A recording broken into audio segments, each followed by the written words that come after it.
कैसे के यो होली खेले हो कहू काचा कचरे रे की गे कैसे के यो होली खेले हो कहू काचा कचरे गे आगे मारो बोका गाछ गे फेंका तो फाटा फाट गे मारो बोका गाछ गे फेंका तो फाटा फाट गे तो अभी गिल छोड़ा जैतो हाचा हाचरे तो अभी गिल छोड़ा जैतो हाचा हाचरे आगे मारो बोका गाछ गे फेंका तो फाटा फाट गे मारो बोका गाछ गे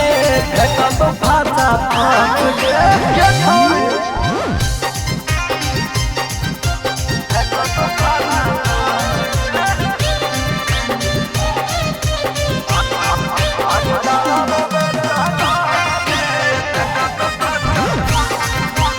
Mixed by Raja Babu.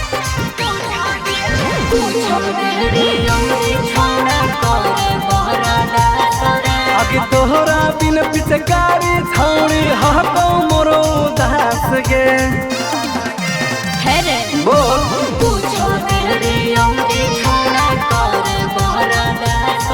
आगे तोहरा बिन पिचकारी छौड़ी हको मोरो उदास गे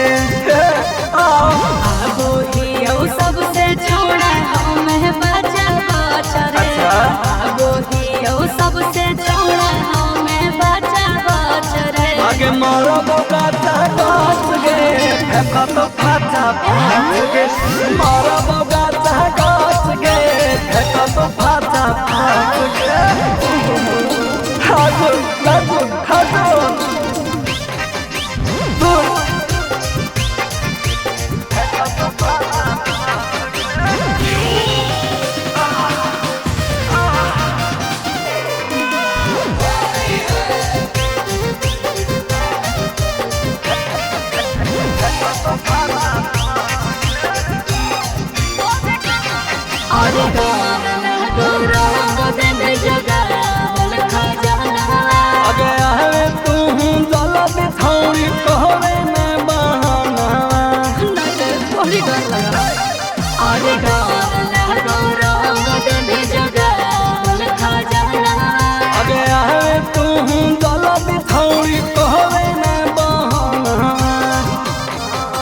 जैसे तैसे डल में सुनुआ करत ही पाचा पछरे